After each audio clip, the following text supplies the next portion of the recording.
বিগত কয়েকদিন ধরে দেখে আসছি আমার টেবিলের এই ড্রয়ারটার এই অবস্থা।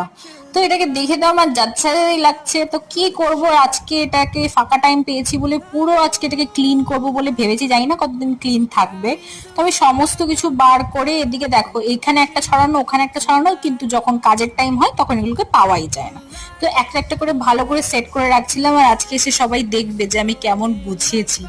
সবাই দেখে অবাক হয়ে যাবে যে আজকেই ড্রয়ারটা খুলবে। কিন্তু আমার এরকম নিট অ্যান্ড ক্লিন থাকলে না আমার ভীষণ ভালো লাগে, জিনিস খুঁজে পেতেও সুবিধা হয়, প্লাস জিনিসগুলো রাখলেও সুবিধা হয়। তো আমি সমস্ত কিছু একদম সুন্দর করে গুছিয়ে রেখে দিয়েছি।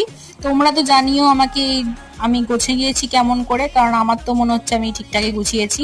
আর অন্য কিছু চেঞ্জেস করলে ভালো হতো কিনা, কারণ হাতের সামনে যেগুলো যেগুলো ছিল সেগুলোকেই আমি জাস্ট সাজিয়ে রেখে দিয়েছি। এরপর জানি না যে এখন এরকম কতক্ষণ সাজানো থাকবে। তো ভিডিওটা যদি তোমাদের ভালো লেগে থাকে তাহলে প্লিজ একটা লাইক কমেন্ট করে দিও।